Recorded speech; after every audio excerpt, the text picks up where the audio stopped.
Toi aussi, t'en as marre d'en avoir marre, d'en avoir marre. Si c'est le cas, ça a été mon cas. Il y a 18 mois, j'en avais marre d'en avoir marre. Donc, j'ai mis en place un ensemble d'actions. J'ai compris des éléments qui m'ont permis de générer 18 mois plus tard plus de 400 000 euros. Et ça, en travaillant entre 50 à 80% du temps. Ce n'est pas un hack. Ce n'est non plus pas un miracle. C'est que j'ai compris des éléments qui m'ont vraiment permis de pouvoir changer de vie. Et donc, si tu veux réellement changer ta vie, reste jusqu'à la fin de la vidéo parce que je vais te partager ce que j'ai compris réellement et ce qui m'a permis de pouvoir atteindre ces résultats. Comme je te disais, du coup, ça m'a pris 1 an et demi pour atteindre ces 400 000 euros. Et ces 400 000 euros en travaillant à temps partiel. Et donc, je vais vraiment te dire concrètement ce que j'ai mis en place. La première chose, c'est de prendre la décision. Je pense que j'en ai déjà parlé dans plusieurs vidéos. Je ne vais pas m'éterniser là-dessus, mais vraiment, s'il n'y a pas de décision qui est prise, si vous n'avez pas atteint le point où vous vous dites « j'en ai marre d'en avoir marre, d'en avoir marre », en fait, rien ne va changer parce qu'il n'y a pas de décision, parce que rien n'est pris, parce que dans votre tête, vous doutez encore. Donc, c'est vraiment important de prendre la décision. Une fois que vous avez pris la décision et que maintenant vous savez que vous en avez marre d'en avoir marre, et que vous voulez vraiment changer votre vie, c'est là que l'aventure, elle commence.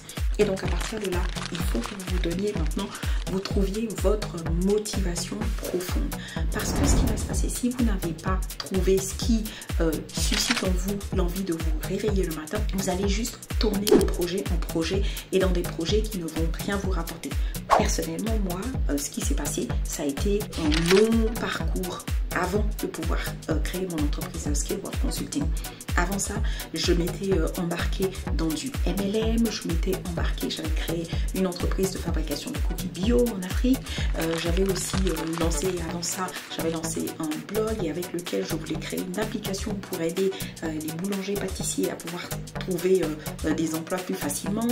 Je m'étais aussi lancée à un moment dans un business qui pouvait s'apparenter à une chaîne de Ponzi. Donc vraiment, je m'étais lancée dans beaucoup de choses. Je vais vous passer les détails, mais ça, c'est pour vous dire que si vous ne trouvez pas votre motivation profonde et cette motivation qui est basée sur une expertise, sur quelque chose que vous pouvez nourrir et qui va vous stimuler chaque jour, vous allez tourner en rond. Donc vraiment, première chose, prenez la décision et deuxième chose, votre motivation profonde. Une fois que vous avez trouvé votre motivation profonde et que vous savez maintenant dans quoi vous allez vous embarquer pour pouvoir changer concrètement votre vie, en fait, il faut maintenant se débarrasser de vos addictions. Vous avez besoin de trouver du temps.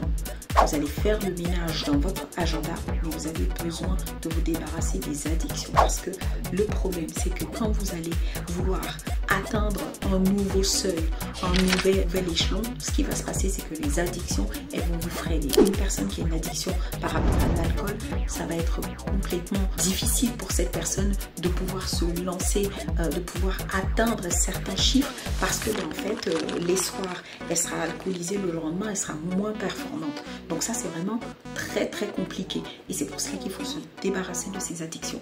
Et en fait, ce qui se passe, c'est que quand on veut se débarrasser d'une addiction, le problème c'est que le cerveau et aussi le corps, mais le cerveau donne l'ordre vraiment au corps tout entier de s'accrocher à l'addiction et en fait la pulsion, l'envie devient encore plus forte.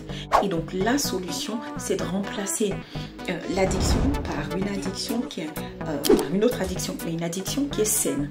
Donc je vous donne des exemples d'addiction. Donc il y a des personnes qui remplacent une addiction, l'alcool, les films, les séries, remplacées par le travail, par de la lecture, de la formation. Vous pouvez aussi remplacer par l'aspect sociable, le fait de rencontrer des personnes, réseauter. Vous pouvez aussi le remplacer en fait par, donc j'ai cité le travail, la lecture, la sociabilité, le repos. Voilà, vous pouvez aussi du coup remplacer ça par du repos au lieu de passer le temps dans un bar ou boire. En fait, vous pouvez vous reposer simplement. Donc vraiment remplacer une addiction par une addiction qui est saine. Et ça, c'est vraiment la clé parce que vraiment le corps, le cerveau va toujours avoir envie de se rattacher à ce qu'il connaît. Une fois que vous êtes débarrassé de vos addictions et que vous avez envie de travailler et que du coup vous avez trouvé votre motivation profonde et là vous savez que du coup ça y est, vous êtes en plein, vous allez vraiment changer de vie, vous le sentez venir. Ce qui se passe, c'est que en fait les distractions elles étaient toujours là, mais elles sont de plus en plus tentantes. on vit dans un monde où l'information, on est vraiment entouré de distractions. Tout est distraction. Les réseaux sociaux, donc le téléphone, même l'environnement, nos familles. Donc vraiment, c'est vraiment très difficile de rester focus. C'est vraiment très difficile de pouvoir se dire qu'on va en fait rester focus 3 heures, 4 heures sans bouger. Et donc vraiment, pour pouvoir résister aux distractions, et là du coup je vais me baser donc sur un livre de Nir Eyal, donc devenir indistrayable si je peux dire ainsi, c'est en fait de pouvoir mettre en place un ensemble d'actions. La première chose, c'est que lorsque l'envie d'être la distraction se fait sentir, qu'est-ce qu'il faut faire? Il faut la reconnaître en fait. Il faut vraiment reconnaître que ok, quelle est la source de cette distraction? Et en général, la source de la distraction, donc une distraction, c'est en fait quelque chose qui va nous attirer, c'est quelque chose qui va nous attirer de la vraie attraction. Et en fait, on veut fuir une douleur. Donc en général, la douleur du travail, la douleur par exemple, la douleur du sport, et bien en fait c'est facile de la fuir et de se reposer, de se conforter en fait dans la nourriture, dans les films, dans les réseaux sociaux, parce que en fait on a la douleur du travail, la douleur de la concentration. C'est une vraie peine en fait de rester concentré sur un travail. Et donc du coup, ce qu'il faut faire, c'est reconnaître quelle est la douleur qu'on essaie de fuir. Donc ça, c'est vraiment la première étape.